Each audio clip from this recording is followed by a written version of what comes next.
Let's get educated. That's why we're here, to bring you the stories impacting K-12 classrooms and college campuses. It's time for a little education. Why, hello everyone. Happy Monday. I am Katie Patrick, as always, joined by David Fiorazzo. Hi. Merry Christmas season, everybody. Hello. Every day. Yep, it is. I have to hear every day. Well, I have to make up for all the happy holidays. Yes, you do. Happy holidays. Happy Hey, what are you doing this holiday? Well, which holiday are you talking about, Katie? He's not bitter. He's not bitter at all.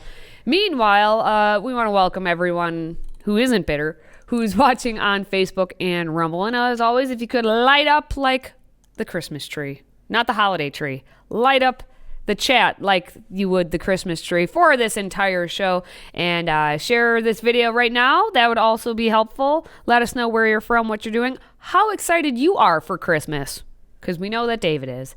And before we kick everything else off for today's show, David. Yes. How excited were you this morning on Worldview Matters? Whoa! Yeah, so no, That seriously, excited. I had author and researcher Carl Teichrieb. He's got a massive volume out called Game of Gods. And he was at the Council on World Religions, and he went to the Burning Man festival where they make a city in the middle of the desert, and he reported on that. So we talked about Burning Man, the coexist philosophy with the religious pluralism, and compared that to the exclusivity of the gospel of Jesus Christ. So Carl Teichrieb today. Subscribe at worldviewmatters.tv. Thursday of this week, 1 p.m. Central Time, live Worldview Matters show. We ask you to join us and chime in, and it'll be an interactive thing. I'll have Dr. Jake Jacobs in studio with me, two troublemakers for the kingdom of God and the biblical worldview. We're going to have a lot of fun. Sure. So it's live this Thursday at 1 p.m. Central. Oh, well, I have some questions. Yes. For you both. Send them in. Or I'll just walk on in. No, you're just going to heckle us. I'll just I will not. What the heckle? I will heckle. Before we get to what we're talking about, quick shout out, Lorna, thank you so much. You're very kind. Lorna, one of our top fans here, is tuning in from Canada on Facebook. So let's head to some of those crazy colleges campuses, you know, like Harvard and MIT and Penn. Crazy well, colleges. Those college presidents of said universities just embarrassed themselves on the Capitol Hill after they've refused to say that students calling for genocide of the Jews would violate campus rules. They're like, nope. David, what'd they do? This is almost unbelievable, but par for the course on the seed beds of progressivism and anti-Semitism on the college campuses. So what did these three presidents say? What answers did they give when they were asked if calls for genocide against Jews are against campus rules? Harvard, Penn, and MIT. So those are the three presidents. And I guess there was a hearing last Tuesday. We can start with, one at a time. We've got videos for each of these and how they responded. And if, again, friends, you are not going to be surprised. You may be disappointed, and it's not limited to just these three schools. But let's start with MIT President Sally Kornbluth. So we do have a video for each one of these and their statements. And who's the worst? Yeah, who's the worst? Let's just watch all three. Let's watch this one first. At MIT, does calling for the genocide of Jews violate MIT's code of conduct or rules regarding bullying and harassment? Yes or no? If targeted at individuals, not making public statements. Yes or no? Calling for the genocide of Jews does not constitute bullying and harassment? I have not heard calling for the genocide for Jews on our campus. But you've heard chants for intifada. I've heard chants, which can be anti-Semitic depending on the context, when calling for the elimination of the Jewish people. So those would not be according to the MIT's code of conduct or rules? That would be investigated as harassment if pervasive and severe. Okay, so who's asking the questions? Representative Elise Stefanik. She's a Republican in New York. Was it on The View or somewhere? I read a bunch of headlines today. I get them all mixed up. But people on the left, Democrats, are making fun of her, and they're criticizing her for being in there grilling these, university presidents. How dare you, woman? How dare a woman question another woman like that? Yes, and notice what one of the responses was. I've not heard of calling for the genocide of Jews on our campus. And I've heard chants after she was asked. Depending on the context. Well, it depends on the context, I can't David. say if they're anti-Semitic. Depending on the context. What a bunch of you-know-what. Anyway, let's go to the next one. And we've got the University of Pennsylvania president, Liz McGill, I believe. That's, she's up next. Let's hear her statement. Ms. McGill, at Penn, does calling for the genocide of Jews violate Penn's rules or code of conduct? Yes or no?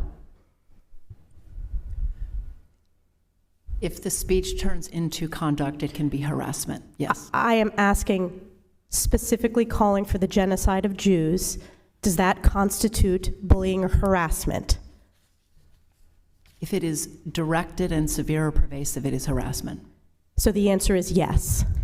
It is a context-dependent decision, Congresswoman. It's a context-dependent decision. That's your testimony today. Calling for the genocide of Jews is depending upon the context. That is not bullying or harassment. This is the easiest question to answer yes, Ms. McGill. So is your testimony that you will not answer yes? If it if the yes speech or becomes no? If the speech becomes conduct, it can be harassment. Yes. Conduct meaning committing the act of genocide? So just to, doesn't that make you just cringe and grind your teeth? But they're pretty simple question. If the speech turns into action, conduct, it can be harassment.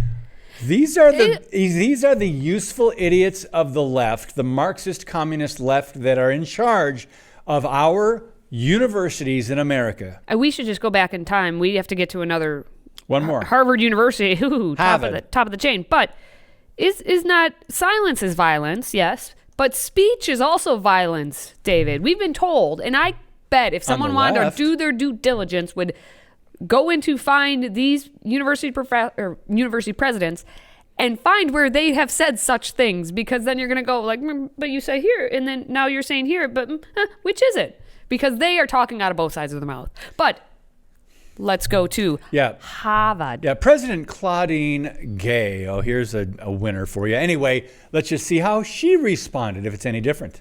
And Dr. Gay, at Harvard, does calling for the genocide of Jews violate Harvard's rules of bullying and harassment? Yes or no? It can be, depending on the context. What's the context? Targeted at an individual. It's targeted at Jewish students, Jewish individuals. Do you understand your testimony is dehumanizing them?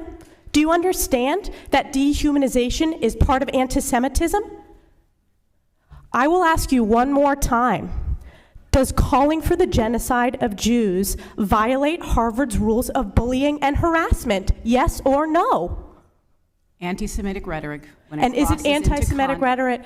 Anti-Semitic rhetoric, when it crosses into conduct that amounts to bullying, harassment, intimidation, that is actionable conduct, and we do take action.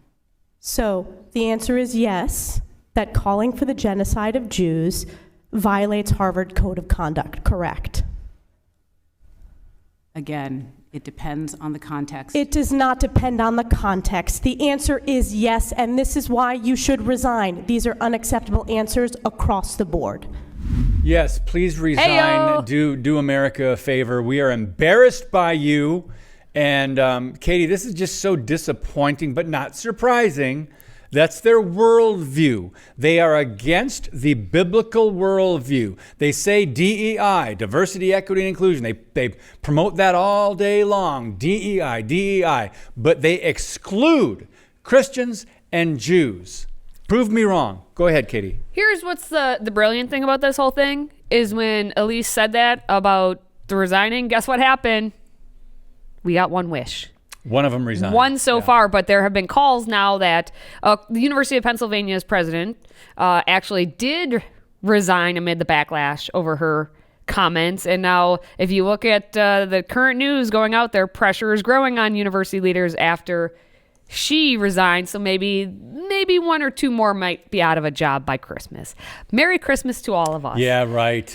So anyway, very uniform. It's interesting. They all kind of stuck together. I wonder if they had a little chat. Oh, yeah. The local had a video DEI chat before movie video something. They have a video chat, or they had one of their other powwows of some sort to get together and talk about it. I am absolutely sure that happened. Now I want to bring in, there's an interesting twist here because Rich Eisen blasted the college presidents who gave what he called frightening answers when asked about the genocide of the Jews. Now, he sticks to sports talk, right? Mm-hmm. He typically, doesn't, fray or go into sway and go into politics or anything like that. But he did in this case, and we're going to play this video and come back and talk about his response. Thank you, sir. By not being unequivocal and saying, yes, this is a violation, and anybody who violates it is off campus. They can't go to Harvard, Penn, or MIT. By saying, well, it depends on this, that, the other thing, makes them comfortable to commit the genocide. It is the lesson you learn when you walk into museums of tolerance or Holocaust museums around the world, including ones that I've been into recently in Berlin, Germany, and Tel Aviv, Israel. It's the first lesson you learn, and I can't believe you've got to tell people who lead these institutions of higher learning that. And it's just really mind-blowing to me. In this day and age, I never thought in a million years that I would never want to send my kids to these schools. Forget that. And forget that exactly. Thank you, sir. He's not the only one Yep. who's being like, guess what? My kids aren't going there. And oh, by the way, if I'm a rich person, wealthy person who can give money, I'm also not giving you my money anymore. There was a Penn donor who canceled a $100 million gift over what happened. And I'm guessing that had a lot to do with why McGill decided to resign / you're getting booted. So resign, and then you can keep all your monies or whatever. Oh, Lord. When will these universities learn? I mean, they're going to have to, they're keeping like the top people are going to have to get booted, and all these hundreds of millions of dollars have to go away. That's the only way that they will possibly learn, and by, money is speaking for them. So we'll see what actually happens. I wonder what the donors to these universities That's what think. it is. Yeah. But let's talk about, Bill Ackman, his Twitter post there, he said on X, they must all resign in disgrace. If a CEO of one of our companies gave a similar answer, he or she would be toast within the hour. Why has anti-Semitism exploded on campus and around the world? We know the answer to that. But anyway, he said because of leaders like Presidents Gay, McGill, and Kornbluth who believe genocide depends on the context. To think that these are leaders of Ivy League institutions that are charged with the responsibility to educate our best and brightest. Now, I would disagree with him only on that last part, that it's the best and brightest that go to universities today. No, a lot of social justice disciples coming out of K through 12 end up going to university, and they are not the best and brightest, but I digress. His main point, they should resign, and it's ridiculous that this is our university system in America. We're not talking about protests in Muslim nations. We're not talking about anti-Semitism over there. We're talking of places, there are countries that don't even have Israel on a map. They want to wipe Israel off the map, literally wipe out the Jewish people. There are places over there in the Middle East that they have maps, physical maps. They don't even have Israel listed on the map. It's their territory, right? So we're talking about America and American universities. Katie, get me off my soapbox. Take it away. Step on down. All right, Step I'm down. left foot I'm off. off, Go right ahead. foot off, or you're good. And by Okay, the way, okay. thank you for watching on Facebook Live, friends. God bless you guys. So that's the thing. It's something that Rich Eisen actually said I just want to touch on very quickly. Yeah. He talks about how they cannot give an unequivocal answer. All they do is equivocate. This is the job of these university presidents, and they send it on down the line, all the Professors do the same thing. They send it on down the line to the kids. And you wonder why kids don't know how to give a straight answer, know right from wrong, truth from false, because everything that has been told to them has been equivocated. Like, we want to have it both ways. But they're learning how to be politically correct and give those kind of answers. And because evil is being called good, good is now being called evil. Isaiah 5:20 in the Bible, there's a warning from God. Woe to those who call evil good and good evil. I would, caution these people that are in leadership. They will be accountable for what they say and what they're promoting. But anyway, still to come, we've got to move on. There's a great story out of West Virginia where students at an area high school have been granted permission to, ready, are you sitting down, host a Bible study on campus? What? Great news. Back in 30 seconds. Today's show is sponsored by our friends at MyPillow. Save up to 66% on pristine quality bedding, towels, slippers, signature pillows, and much more when you use the code EDUCATED. That's EDUCATED. Educated. Support this show and a great American company.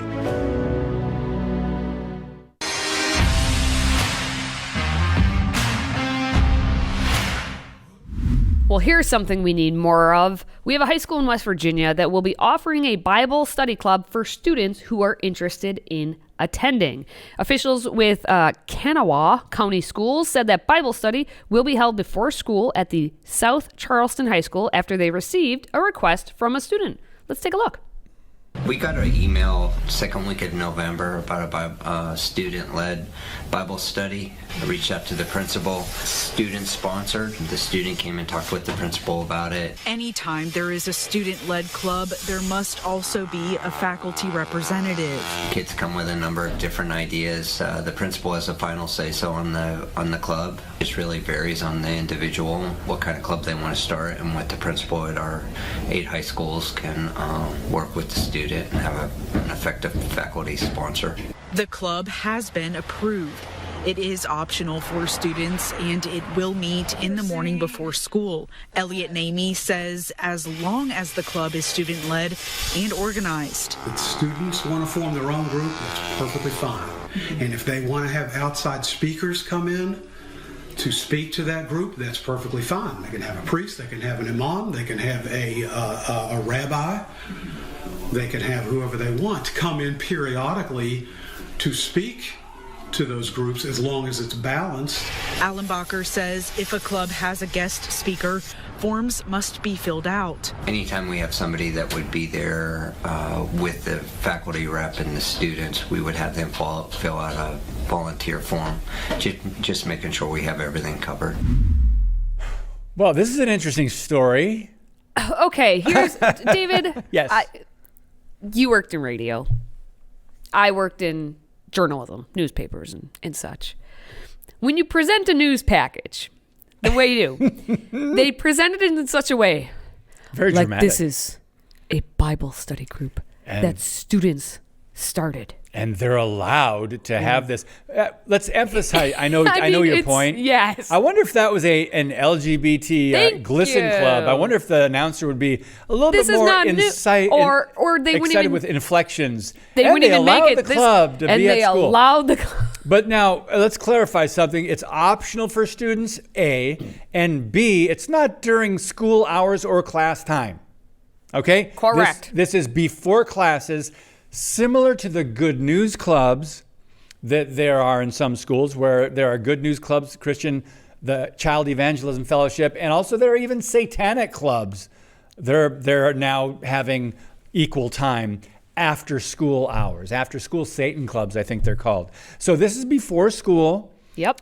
Voluntary. So kudos to young men and women, teenagers or whoever, whatever age range this is, that are bold enough and brave enough to show up to a Bible study before school hours. Kudos to you for taking a stand. And it is now allowed. So I'd be interested to see if there's an updated story on this. Oh, probably not. It'll be successful. A bunch of kids will join and they're like, oh, our drama didn't work. to sway them away from it. And now it'll be too good of a story for them to want to actually take on. They'll have to find some drama with it. At least based on how that newscast presents that was everything. Funny, the voice. Well, it's just it could have been. Why didn't we talk about the kid who maybe gave the idea? Who was that random guy in his living room talking about why it needs to be balanced and it needs to be student driven? Who is he? They never identified who he really is. Like, what's his role? But I digress. Yep. Because we have our latest Babylon Bee headlines to discuss. Yes. And we want to know which ones that you think were the best this week. Stay with us. If you have a smartphone, tablet, Roku, or Apple TV, consider downloading the Freedom Project Media app. It's 100% free and includes all of our weekly shows, plus lecture series, archive programs, and award-winning animated videos for families like the Presidential Minute, Battles of America, and Heroes of the West. Don't rely on the social media giants to keep you informed. Simply download the Freedom Project Media app from your app store and allow notifications. And we'll let you know when a new video is ready.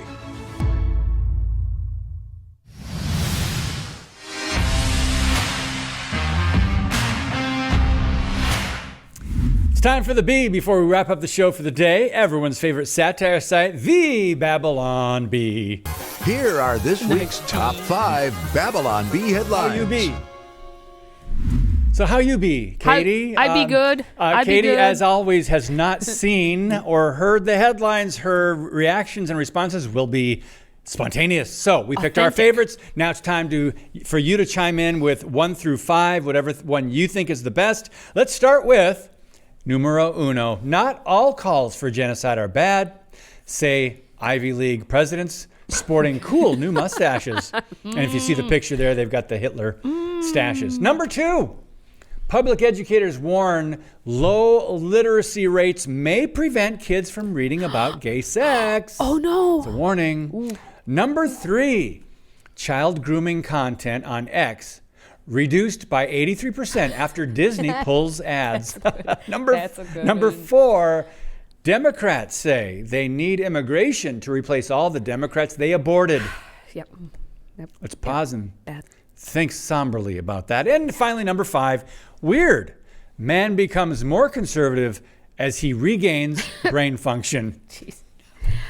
2 of them, you had a LOL response. Well, they're all LOL. 2 of them. Okay. Lorna says number 3. Adrian says what? Did you say 6? There is no 6.